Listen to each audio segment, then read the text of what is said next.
நம்ம இப்போ எங்கே நிற்கிறோம் பார்த்தீங்கன்னா, மண்டபம் ரயில்வே ஸ்டேஷன்லாம் நிற்கிறோம். மண்டபம் ரயில்வே ஸ்டேஷனில் நான் ஒரு முக்கியமான அப்டேட் கொடுக்க வந்திருக்கேன்.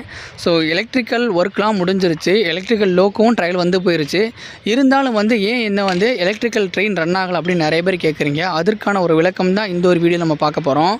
ஸோ இங்கே எலக்ட்ரிக்கல் ஒர்க் எல்லாமே முடிஞ்சிருச்சு. நான் ஆல்ரெடி சொல்லியிருந்தேன், லூப் லைனில் மட்டும் பண்ணலை, மண்டபம் முடிச்சு அப்படி இல்லை, அந்த லூப் லைனில் கூட பண்ணிட்டாங்க. ஸோ உங்கள் மண்டபத்தில் பார்த்தீங்கன்னா 3rd லூப் லைன்லேயே பண்ணிட்டாங்க.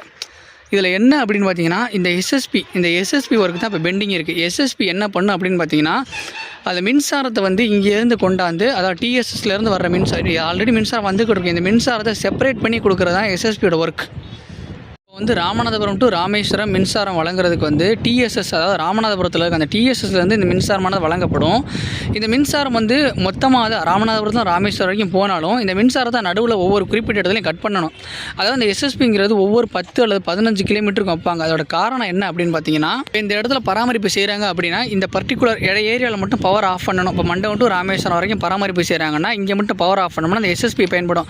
உதாரணமாக நம்ம இபியிலேருந்து பவர் வரும் பார்த்தீங்களா, டிரான்ஸ்ஃபார்மரில் மாற்றி கொடுப்பாங்களா, அந்த மாதிரி தான்.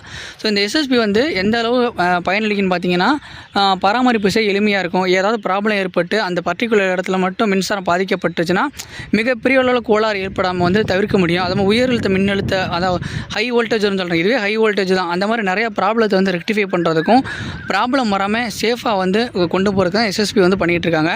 இந்த எஸ்எஸ்பியோட ஒர்க், அந்த ஒரு சேனல் மாதிரி போட்டிருக்காங்க பாவடிவில், அதோட இது இந்த போட்டிருக்காங்களே சேனல், இங்கே ஒரு 3 வயர் வரும். ஆனால் டிஸ்பிளே படத்தில் காட்டுறேன் பாருங்கள். இந்த எஸ்எஸ்பி இப்படி தான் இருக்கும் ஒர்க் கம்ப்ளீட் ஆகும்போது.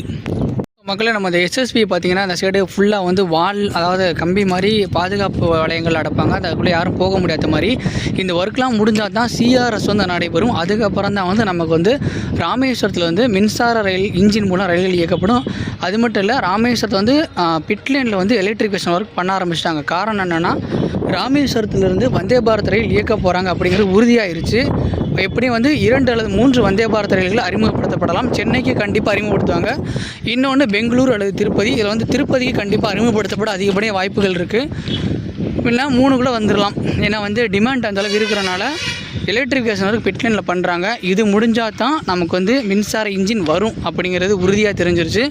அதுக்கடுத்து நம்ம கமெண்ட்டில் ஒரு நண்பர் கேட்டது என்னென்னா, இந்த ராமநாதபுரம் நடுவில் வேலை நடைபெற ரயில் சேவையில் மாற்றம் செஞ்சுருக்காங்கன்னு சொன்னேன். ஏன்னு கேட்டிருந்தாரு. ஸோ இந்த பார்த்தீங்களா, வெள்ளை கலர் இந்த ஸ்லிப்பர் கட்டைகள் இருக்கா, இதான் ஸ்லிப்பர் கட்டைகள்னு சொல்லுவாங்க. இது இப்போ உள்ள ஸ்லிப்பர் கட்டைகள் 110 கிலோமீட்டர் வேகத்தில் போகிறத மட்டும்தான் இது பண்ணுற மாதிரி அந்த கெப்பாசிட்டி உள்ள மாதிரி போட்டு பண்ணியிருக்காங்க.